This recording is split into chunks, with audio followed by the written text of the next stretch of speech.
So pelagic feeding impaired and a change in the pelagic to demersal ratio, which indicates a change in the age structure of pelagic fish. The fraction immature increases slightly, suggesting that the age distribution has been shifted to the left. So conclusions. Production decreases occur in a wide range of species. I didn't see any clear relationship with trophic level because we've applied these effects very broadly in the ecosystem, so there seems to be a lot of sub-food webs that have been affected. We see good evidence for trophic cascades that could potentially delay recovery up to a couple of decades.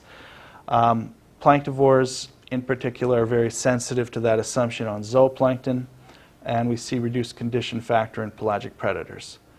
So the learning points here is that we should keep an eye out on pelagics and planktivores for impaired feeding. We are now working on a second Atlantis model of Campeche Bay for Sea Image 2, which we hope to use to show the effects of the Ixtoc oil spill in 1979 as an analog for the Deepwater Horizon. That's it.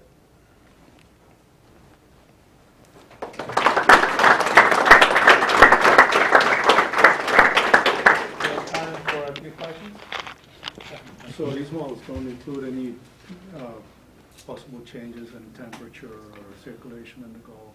It's just trophic interactions as you go forward. Temperature changes related to the oil spill? Or? No. Oh. As you go forward in time, you went to 2040. Yeah. Yeah, well, we have 1 year of hydrodynamics, which we're repeating. So we're capturing seasonal variation, but not interannual.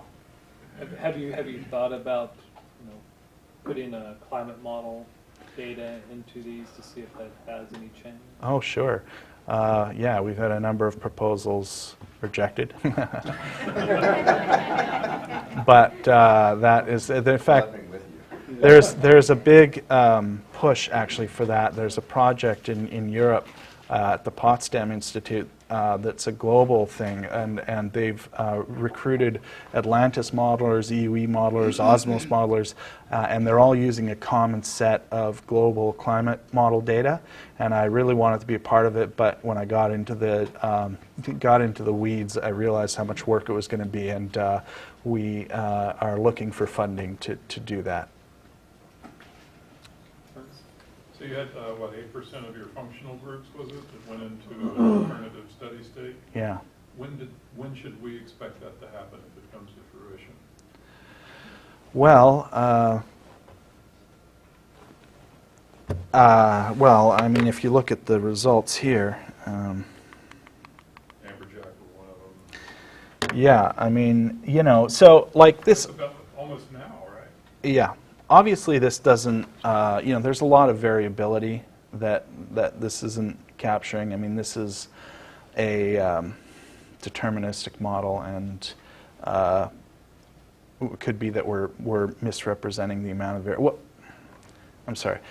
Let me point out that these are not biomass trajectories. What we're looking at here is the difference between an oiled scenario and a non-oiled scenario. So we're not seeing the amount of variability, right? So it's probably, what we're talking about here is like a mean. So it could well be that we haven't seen these effects just because they're hidden by the variability of the system. Yeah, and again, the proportions are very high, as Bob pointed out. What? Because I'm confused. According to this, I would say that there is no effect whatsoever, and certainly no measurable effect, because those numbers are so small. Yeah.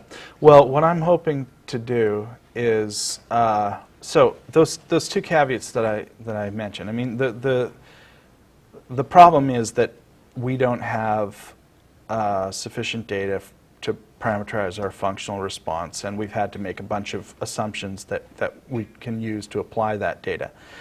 But what I want to do is ramp up the effect. So this was just sort of the native numbers that came out, but what the amplitude of the effect is, we're not relying on the functional response to tell us what the amplitude of effect is, only what the shape of the functional response is.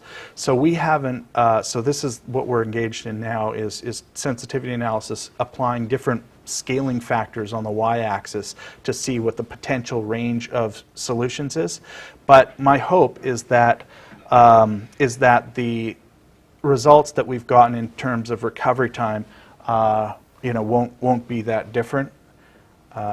So whether is it a measurable effect? It's hard to say, but I at least want to see the results of that sensitivity analysis. Brad had a question. A lot of the results that you've broken down here by groups or by populations, have you looked at it in terms of regions or even depths? Like for instance, at the depth where the deep water plume was, is there a bigger effect versus other places in the water column? I haven't looked at that sufficiently. The first time I did a very simple version of this, I looked at the effect on a Gulf-wide scale. This time I'm looking just at the polygons where the oil was present.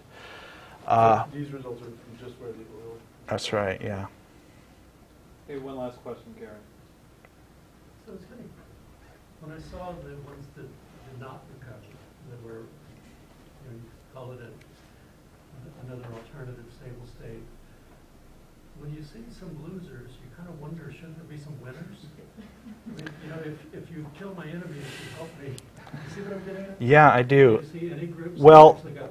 Yeah, I mean, so contained in this are some groups that are left at above the baseline, but none of them jumped out at me as clearly indicating a stable state. There are some that go above and fluctuate and never go below 1, but nothing is as clear as the ones I showed that where they've clearly hit a stable equilibrium. All right. Later. We can get the bomb before you. Especially it sounds like a storm's point. Let's give another round of applause.